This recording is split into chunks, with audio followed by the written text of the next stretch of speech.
किसान भाइयों, आपने तो गेहूं जरूर लगाया होगा और गेहूं में ऐसा देखा जाता है जो गेहूं लोग अच्छा तरह से उत्पादन नहीं ले पाते हैं। खूब डीएपी दे देते हैं, यूरिया दे देते हैं, लेकिन अंत समय में उनसे न कंट्रोल हो पाता है, जिसके कारण उनका प्लांट ही गिर जाता है या कुछ वैसा आपदा आ जाता है जिससे स्ट्रेस में चला जाता है प्लांट और प्लांट खराब हो जाता है, जिससे किसान भाई बहुत ज़्यादा चिंतित हो जाते हैं।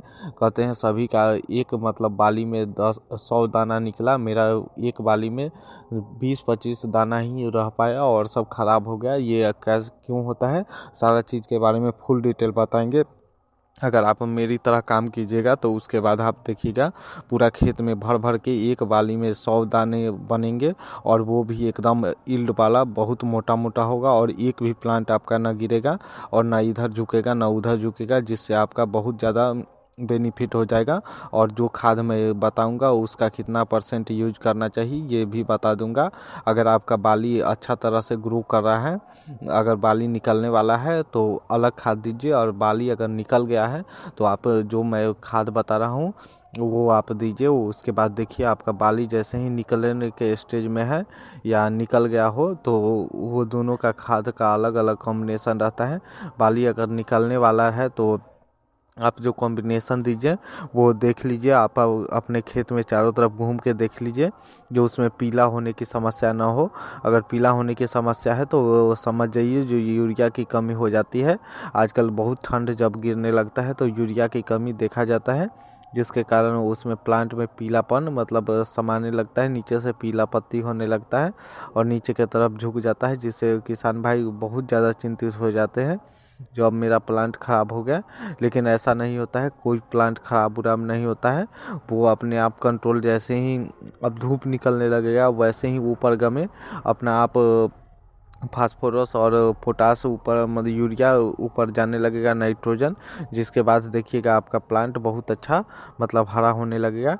लेकिन अभी फास्फोरस की ज़रूरत होती है। फास्फोरस कैसे दें, फास्फोरस अगर देना चाह रहे हैं तो 12-61-0 वाला जो आता है वो उसका स्प्रे कर सकते हैं।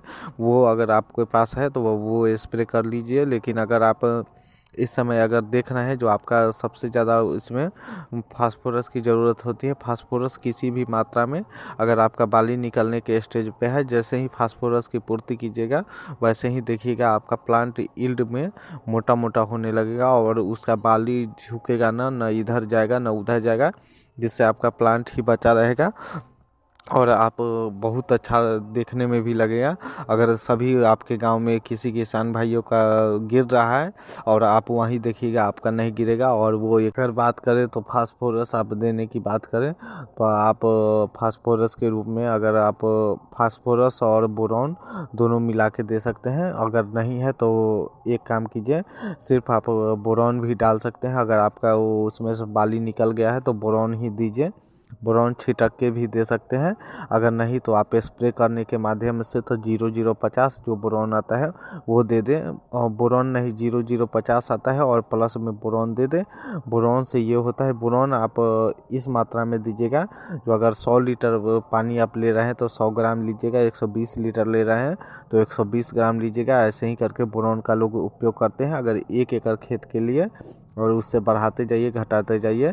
और 0050 जो है वो बाली निकलने के बाद दिया जाता है।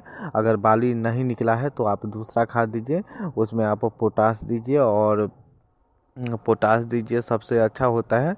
और सबसे अच्छा ये वो जो होता है, जो पोटास आप दीजिएगा वो अपने आप वो काम करेगा और फास्फोरस की कमी पूरा करने के लिए जो बाली ना गिरे और प्लांट मजबूत हो। बोरॉन से पॉलिनेशन खूब अच्छा होता है। दाना जहाँ तक होगा, अगर दाना निकला मतलब फूल बना, वो फूल परागण जरूर करेगा, बोरॉन का यही काम है।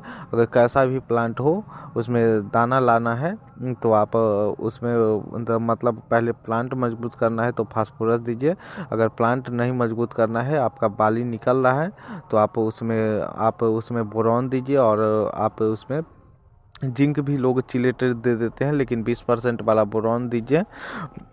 पोटास का भी काम जो होता है वो प्लांट का यील्ड बढ़ाता है, मतलब मोटा मोटा बीज कर देगा, जो कि बहुत अच्छा होगा, देखने में भी मतलब तगड़ा लगेगा और एकदम चमक बढ़ा देगा। यही काम रहता है पोटास का। इसीलिए अगर पोटास आप देना चाहते हैं तो पोटास भी छिड़क सकते हैं। अगर बाली निकलने वाला स्टेज है। नहीं तो अगर बाली नहीं निकला है तो आप उसमें 0,0,0,52,34 आता है, वो वाला दे दीजिए खाद। और उसका एक मतलब उपयोग कर दीजिए 1 एकड़ के लिए। 1 kg आराम से लग जाता है। 0,52,34 अगर नहीं, अगर का बाली निकल गया है तो 0,0,50 जो आता है वो दीजिए। बाली अगर अंदर है तो आप 0,52,34 दे दीजिए। उसमें चिलिट्रिल जिंक 20% वाला मिला दीजिए और वो दे दीजिए। नहीं तो वो वाला अगर 0,0,50 है उसमें भी 1 kg चिलिट्रिल जिंक मिला दीजिए। और देखिए आपका प्लांट बहुत अच्छा ग्रो कर जाएगा और एकदम एक प्लांट पॉलिनेस करेगा और एक प्लांट बहुत अच्छा चलेगा। धन्यवाद। अगर इतना देर मेरा वीडियो देखें तो मेरे वीडियो को लाइक सब्सक्राइब शेयर करें। मैं ऐसा ही वीडियो बार बार लाता रहता हूं।